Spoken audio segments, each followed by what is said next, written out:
Hi boys and girls, hope you're all doing good. Merry Christmas. It's now 2 years since I had my hair transplant in Istanbul. So I had it done at Dr Cinik, which I get asked a hell of a lot. Where did I get it done? That's where I got it done. Dr Cinik. The other question I get asked most, probably more than anything, is do I take FINASTERIDE? No, I've never taken it. I give blood here in the UK. They don't allow it at all in case it gets into a woman who's pregnant, so they don't allow it at all. So no, I've never taken FINASTERIDE. They're two of the questions I get asked literally all the time. Sometimes I answer these like multiple times per day. But yeah, I'm happy with it. 97% happy, I'd say. On the crown, it still could do with a little bit of thickening up, but you know, it's one of those things, unless you're under a real bright light, you don't see it, and I don't walk around with a bright light over my head, so I'm happy with it the way it is. I don't want to mess with it. It's one of those things, if you had another op, what's to say that you wouldn't sort of get more shock loss or things like that, and it may end up looking worse. So at the moment I'm happy with it. Who knows, 5-10 years maybe I might have another op. What I'll do is go over the top as I always do. People hate it, they say I should put my head down, which is quite hard trying to get it like that because you can't see all the way over the back, and obviously I can't see if it's focusing properly. But as always, I've not put any fibres in. I don't use fibres. I've used them once to make a video about them, and once when I went out on my birthday over a year ago. That was in March, 3 months after my op. So now it's 24 months. So another question I get asked a lot is, can you brush your hair forward or back, or how does it go? So basically what happens is, when they do it, if you take a photo of how your hair is normally before you start balding, that is how they will try and direction it. So if your hair goes forward, then they'll do that. Mine probably does go forward most of the time, but for this vid I thought I'd sort of comb it back a bit, just to show that it can be done. And also it kind of, obviously if your hair is used to going forward all the time, it will start trying to go forward, so you have to use some product on it, which I use this Gents of London. It's carbon clay matte wax finish, hold factor 3 out of 5. I use that because it smells pretty good. You only need a really small amount, so it lasts for absolutely ages. And then, yeah, it can help hold your hair back. So I did put a little bit of that in this morning, just to hold it. What I've always said is, don't use gel or anything that makes your hair look wet. The wet look, you will make your hair look a lot thinner. It's not just for people that have had transplant, that's for anyone. Basically, it will make your hair look thinner. So yeah, I use this because it's matte, so it doesn't look sort of greasy or wet. And yeah, I'm pretty happy with it. I've used it for a while now. A lot of people say, you know, can you run your hands through your hair in the videos? I don't know why they want that, but yeah, so this is it. You know, I've grown it a little bit longer on top. Kind of bushes out the sides a bit now because I shaved it a couple of weeks ago on the sides and back. So I had it grade 1 on the sides and the back, and then it's just kind of longer on top now. But yeah, I'm happy with it. People say, can you spike it up at the front? You can just kind of, with the clay wax, fill up a bit. I kind of washed it a bit since putting that in, so it's not holding it as much as normally it would. But yeah, just show you what that stuff looks like as well. It's kind of what it looks like. I've used most of this up, but yeah, you just get the smallest amount, rub it in your hands, just put it through your hair. It's really good stuff. Used that for quite a long time now. Yeah, I've got some notes on my phone. So basically people have been talking to me about your hair loss slowing with age, because I, as you know, don't take FINASTERIDE. I take saw palmetto instead, which is supposed to be the herbal version. But anyway, with age, your hair, I feel, does stop balding slightly on its own. Like I've said before, just because you get to, say, your 50s, your 60s, your 70s, doesn't mean you're going to lose every bit of hair. You see plenty of guys and girls around with sort of good heads of hair. Not everyone loses it, and some people lose at the front, some on the crown at the back, so you get some people that are bald on the crown and that's all they ever get, you know, the rest of their hair is fine. You do need to try and, you know, if you are the sort of person who's balding when you're young, then you probably will lose more than, say, someone like I was balding, and it got worse quite quickly, but it was when I was in my early 30s, which is probably later than some people bald. So, you know, I'm 45 now, and it does seem to have really stopped. I don't know if it is definitely the saw palmetto, but I did stop taking that. I was in Poland for a while, a few months ago, so I stopped taking it, and it did start coming out in the shower more. I don't know if it's just me thinking that, but I definitely noticed it in the shower a lot more. Started taking the saw palmetto again, and it seems to have slowed down again. I don't get hardly any hair in the shower now when I wash my hair. Obviously you get a little bit, but everyone does, even people with a great head of hair. I've just got some notes down here on my phone of what I'm actually talking about. So people say, can you spike it up at front? Yep, you can. You can pretty much do whatever you did before you sort of started balding. Just remember that you're never going to be as thick density on top as before you started balding. It's just, you know, even people who haven't balded at all are still not going to have the hair that they had when they were 18. So yeah, expectations. If you're completely bald on top, you're going to need more than one op, and you're going to, you know, just keep your expectations under control. Don't expect a magical thing, like you're going to come out with tons of hair, because, you know, you only have a certain amount on your donor area, and if you go to a good clinic, they're not going to over harvest you, so you end up bald on the sides and the back, or really scarred or whatever. So I'm happy with mine. They didn't over harvest, I feel, and I can't see any scarring like I've shown before on the sides and the back where they took the hair from. Under there they took 500 grafts. Can't see any scarring.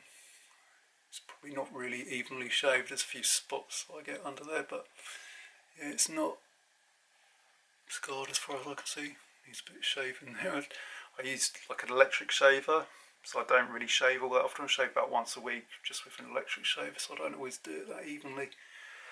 More than happy with my donor areas. They're not over harvested, I feel, and I feel that they're not scarred. Some people, I've had one person said that they could see scarring from my videos, but I'm happy with mine.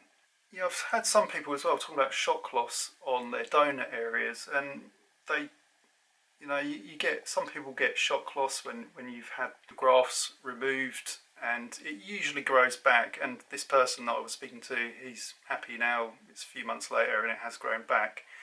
And also, you know, you get shedding, but yeah, again, it usually grows back. It's one of those things, when you have your transplant done, you have to just give it time, and it's the hardest thing because you just want your hair to grow so fast. You want to see the results straight away. So, but it's a nice feeling when it does start growing. You know, you've been through all of the emotional build-up, finally persuaded yourself to do it, and then it's a good feeling when it does start growing. That's the sort of hair side of things, how it's been going for 2 years. Sort of, I'd say after about 18 months, I've not really noticed much difference, to be honest. It's stayed about the same thickness, same everything, and yeah, you treat it as normal hair, just cut it when you want. People say also, what pills, supplements, etc. do I take? So I've been through it a few times in videos. I'll go through what I'm actually doing now. I've shown you the Gents of London stuff for styling. Biotin, I've got these ones I'm taking at the moment.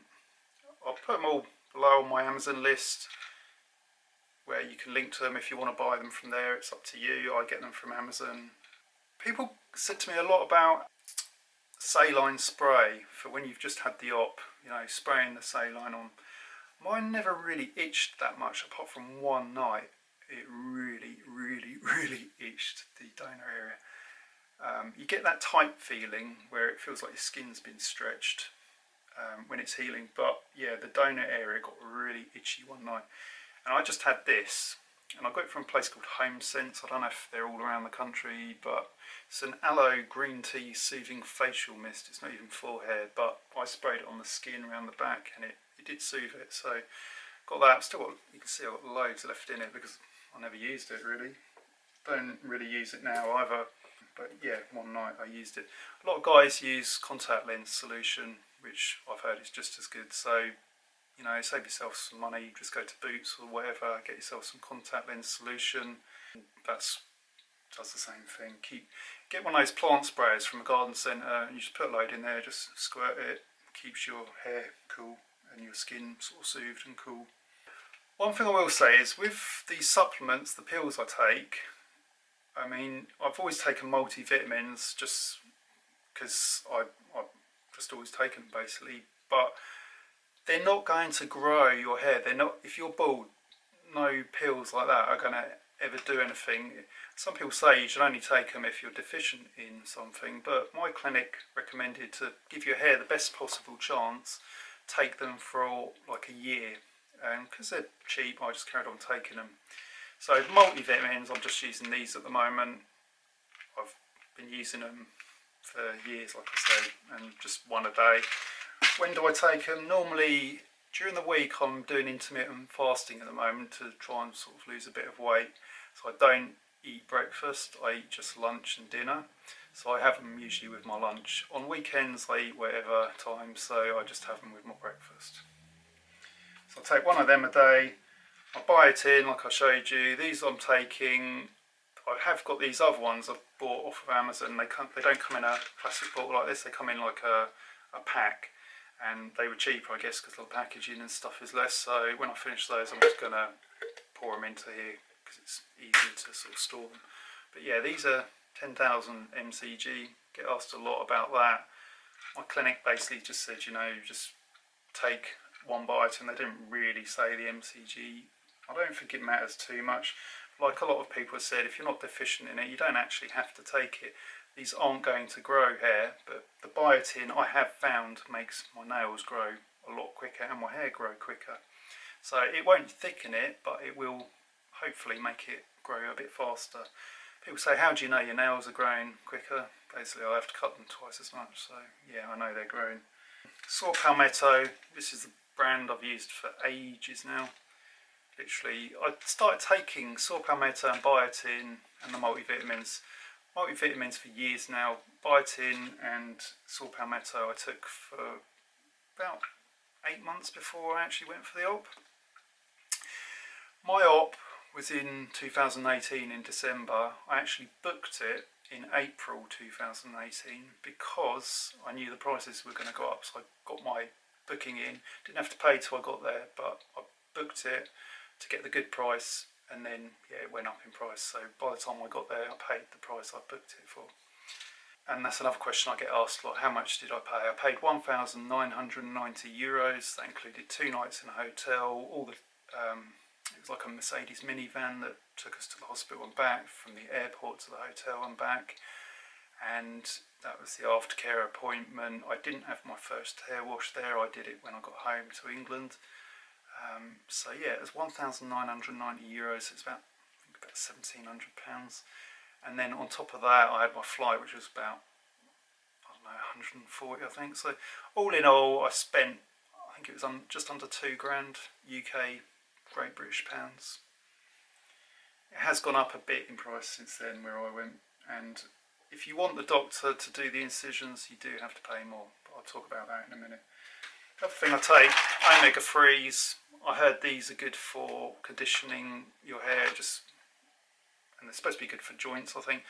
I got these from Tesco's, by the way. I buy them 180 capsules. I bought 3 lots. I think you get the 3rd lot for free then. So yeah, they last for ages, and I think they're good for the heart as well. The other thing I've just got today, I've been pretty stressed out with work and stuff. Lucky to have a job at the moment. I know a lot of people with COVID and everything have been losing their jobs, so I still work mega hours at the moment. So I've got these things in today. I've never ever taken them, but you know, it's good to talk about mental health. It's always been a bit taboo. I've had depression in the past, I've had OCD, I was watching Tyson Fury at the weekend. He was talking about mental health. It's good to get out in the open. I've been pretty stressed out with things. I get anxiety quite a lot. So I've heard about this thing.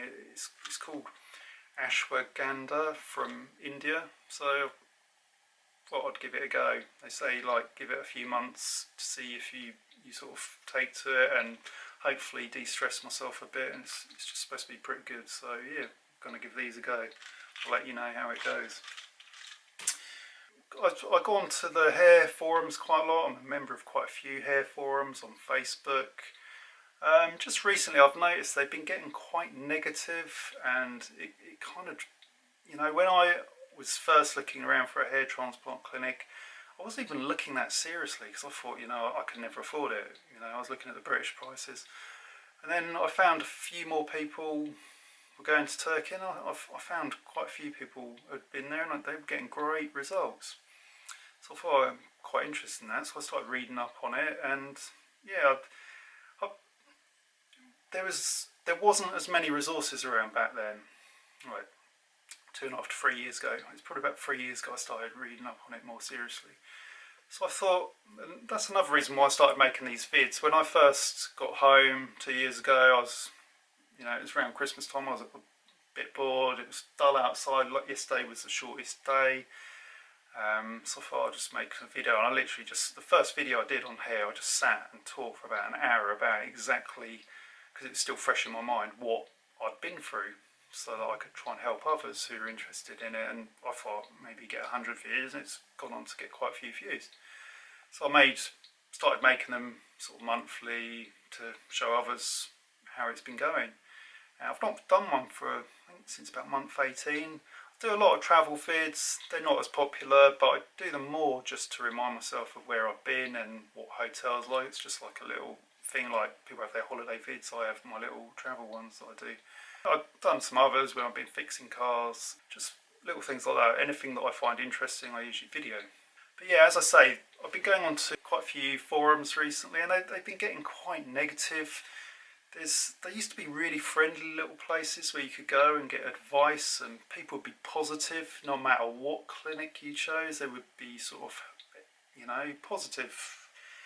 Whereas now they seem to be quite negative. There seems to be a lot of new people in there that kind of think they're doctors, or, you know, as I've said all along, I'm not a doctor. Just don't do what somebody else tells you, do what your doctor has told you. You know, they're the ones who are the experts.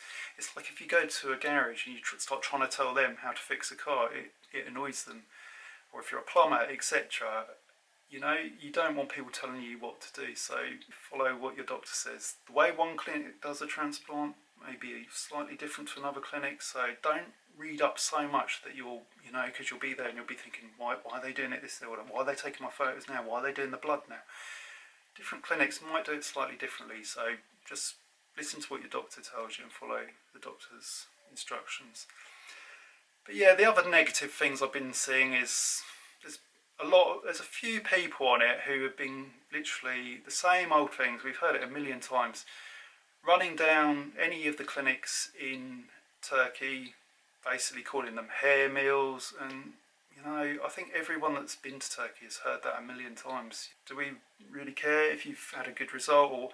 And that's another thing, they'll criticise my hairline, they criticise this, they criticise that, they say they can see scarring, or that their doctor would have done it better, and I don't care. You know, I really don't care. It's what I think of my hair, and I'm happy with it. Just doing a bit more, put my hands through it, because that's what people like. It's really, don't worry about what anyone else thinks, it's what you think about your hair. And I really hope wherever you go, I hope they do a good job, and I hope you get good results, because it's good when you do. But they keep saying things like, my doctor told me that he has to fix a lot of botched jobs from Turkey. I mean, think about it. Some of these clinics in other countries have got to come up with some reason why they can charge you 3 times as much. And they'll tell you whatever they can to get you to go to them. And these guys are probably going to hate me for saying this, but I still would rather pay 1/3 of the price and have results that I'm happy with than pay like 3 times as much just to have it done in my own country. And Yeah, there are some good results I've seen in the UK, but I've seen some bad results as well. There are good results in Turkey. Yeah, there's some bad results. Just on the sheer number that they do in Turkey is, you know, there's obviously going to be some where people aren't happy or they don't take as well to it.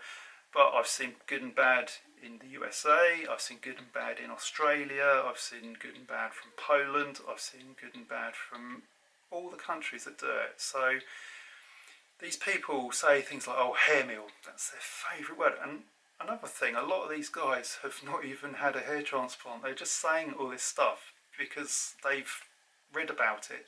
So yeah, basically don't be put off with that. As I said before, as long as my place where I went had enough staff to cope, if they do 3 people a day, it didn't bother me one bit.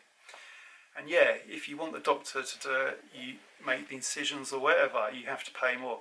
If you want a doctor to do the whole thing, which I personally wouldn't, because if they're working on you for 8 hours, then maybe they might get a bit tired. I'd rather have someone who's got technicians that help. And a lot of these technicians are day in, day out, they're doing this, so they are pretty, we do them in their sleep. With a technician, you never know who you're going to get for the day, so if you're all that concerned, then pay the extra and get the doctor to do it. When I booked mine, there wasn't the option, the doctor did it anyway, so yeah, I did get the doctor to do my incisions, which is where they make the cuts. So I was happy with that, still happy with the results, but my technician was a great guy, he knew exactly what he was doing, and I'd have been happy to have let him do it. But as I said, you never know, you might have someone who's new, who's a year experience, you might have someone who's 10 years experience as a technician. So to take the worry out of it, if you're that worried, then pay the doctor. That's my first thing. People keep going on and on about, oh, hair meals and, oh, there's only 2 good doctors in the whole of Turkey and this sort of thing, and you have to go to one that's a member of this organisation, and it's fine if that's what you want. But like I said, a lot of these guys giving this advice have never been to have a hair transplant, or they have, but they've obviously gone to their own countries, so sometimes I think it's a little bit of sour grapes. They want to make up for the fact that they pay 3 times as much, so, but fine, let them criticise my hairline, let them criticise everything, it doesn't bother me, I'm happy with it. That's one thing. The other thing is, you get these people with FINASTERIDE. Oh, if your doctor didn't prescribe you FINASTERIDE, how can they call themselves a hair doctor? It's utterly disgusting. I've never taken FINASTERIDE. I've had less hair loss than before the op. I'm just taking my saw palmetto. Whether it works, it's not scientifically proven. I've heard that a million times. Fine, take FINASTERIDE if you want to take it. I've nothing against FINASTERIDE. If people want to take it, do your research, read up.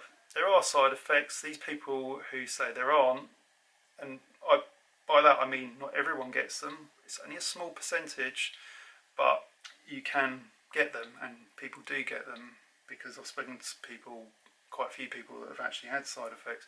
But, maybe try it, and if you don't like it, then stop taking it. Try saw palmetto first. If that works for you, then fine.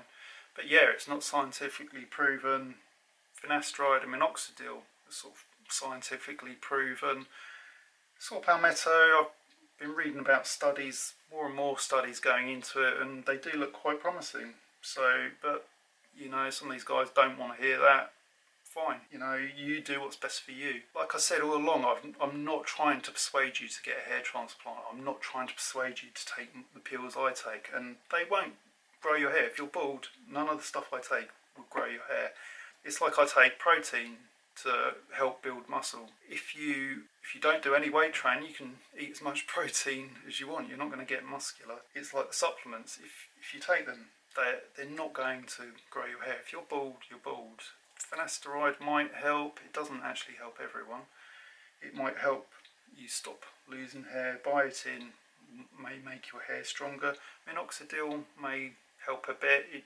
I took Minoxidil for about 4 months after the hair transplant to try and speed growth up on the crown area. It didn't really seem to do much, so I stopped, and no, I didn't lose hair after stopping. A few years back I used to take Minoxidil. Well, I say a few years, it's probably a good few years now, probably about 4 or 5 years ago I used to take it, and it didn't seem to do that much for me, so I stopped. But like I say, I'm not here to persuade you to get a hair transplant. I'm not here to persuade you to go to my clinic, and that's another thing I'll get onto in a minute. It's got to be your decision. I got to the point where I kept looking in the mirror, and when I found out that I could have got a cheaper price, a lot of these people who say, oh, don't go to Turkey and all this sort of thing, they don't realise that some of us, that's the only option that we can actually afford. I couldn't afford to go to a British one, even if I wanted to. I couldn't afford to go to a US one clinic or some of these other clinics they mentioned.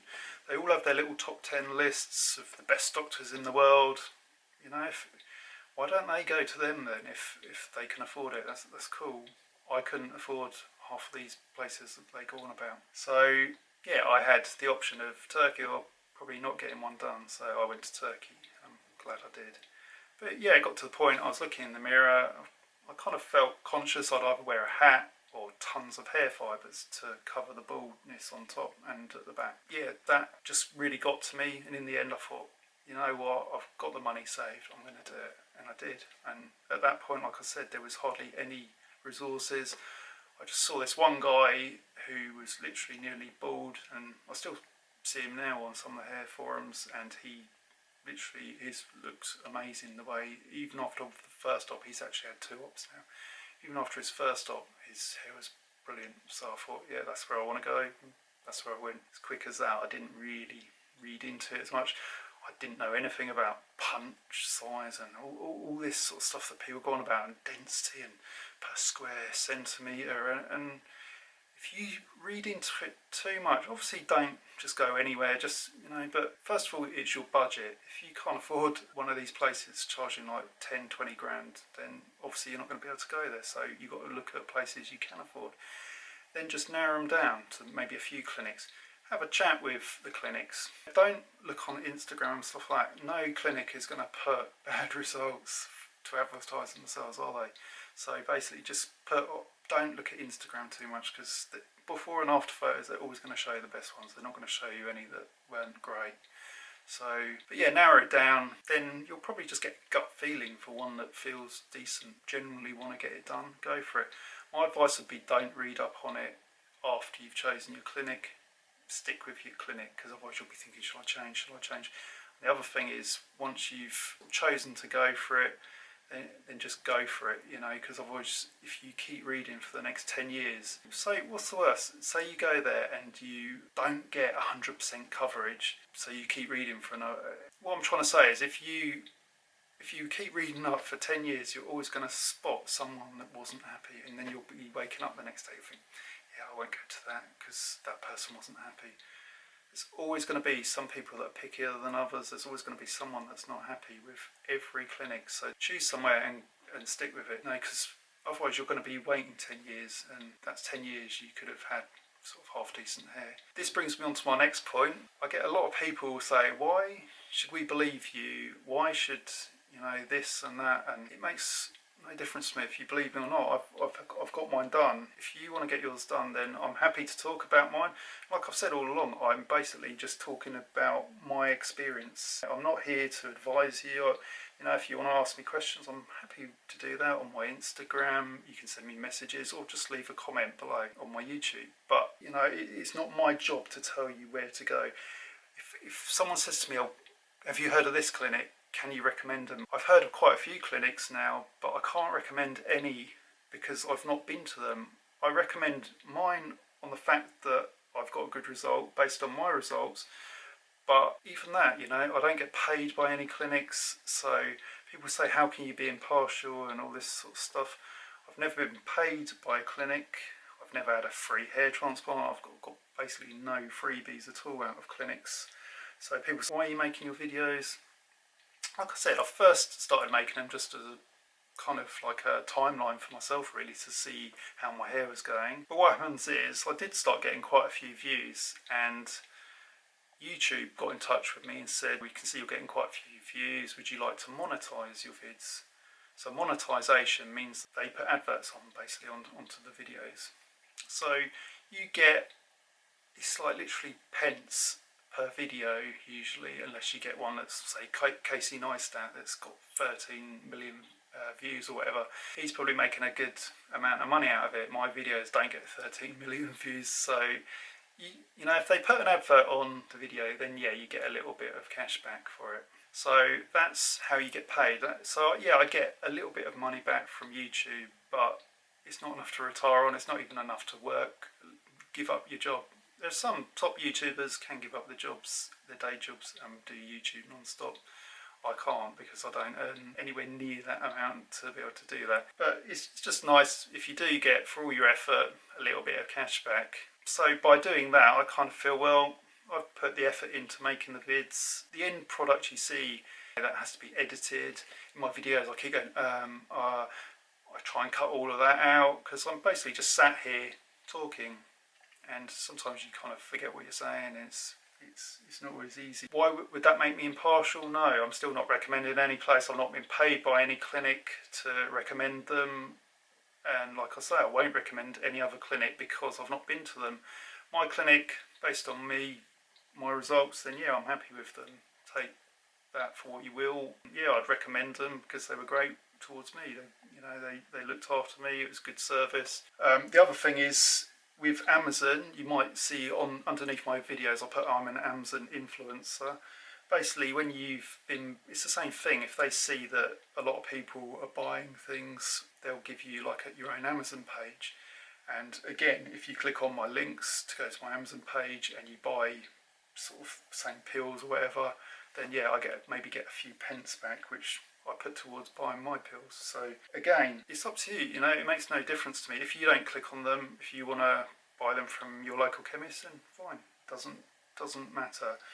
I buy them from Amazon and I put the links on, so if you want to click through to the same ones, people say to me all the time, what pills do you take, what supplements do you take? That's one of the reasons. If Amazon gave me a page, it's easier if they're all listed on there. Sometimes I put things on there that I've seen a good deal and I'm thinking of getting, and it's not all just hair stuff, it's like, you know, tech stuff, books, anything basically that I'm interested in, that I'm thinking of getting. I put them on there, and then when I've got some money, I'll go and buy them. Because I don't buy pills all the time, the supplements, I just sometimes put, if I've seen a good deal, and then when I do come around to getting my next lot, because I usually buy about a year's worth in a go, because it works out cheaper if you buy them in bulk. So yeah, if you click on one of my links, I do get a couple of pence, usually per bottle of pills you buy or whatever. Like I say, I'm not trying to get you to buy these pills. It's up to you what you want to take. The pills are supplements. They're there to help your hair and give it the best possible chance. They're not there to grow your hair. They're not going to grow. It's important I say that. Finasteride can help some. Just be aware of the side effects. You might be fine. A lot of people don't get any side effects, but some do.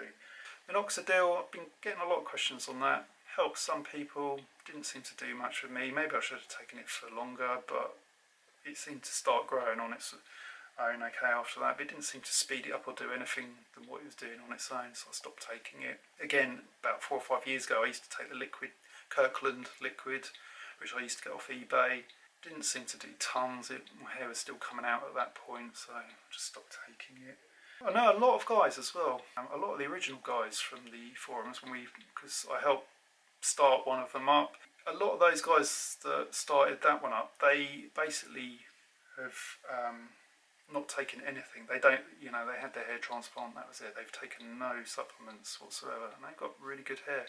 So I could probably stop taking all mine, and it's probably not going to make much difference. Apart from the saw palmetto, like I said, I did notice, and maybe it is just psychological, but I swear when I was in Poland recently, I was in Warsaw, that some of it was coming out more, the hair in the shower. But that's about it. I've been rabbiting on for quite a while now, so I'm going to stop. Hope you all have an amazing Christmas, and I hope you have a better 2021. Let's hope we all do. And if you haven't got a job at the moment, hang in there. I know it's hard. I was out of work when I was made redundant, and it's not easy. So good luck if you're looking for a job, and yeah, have a great Christmas. Cheers.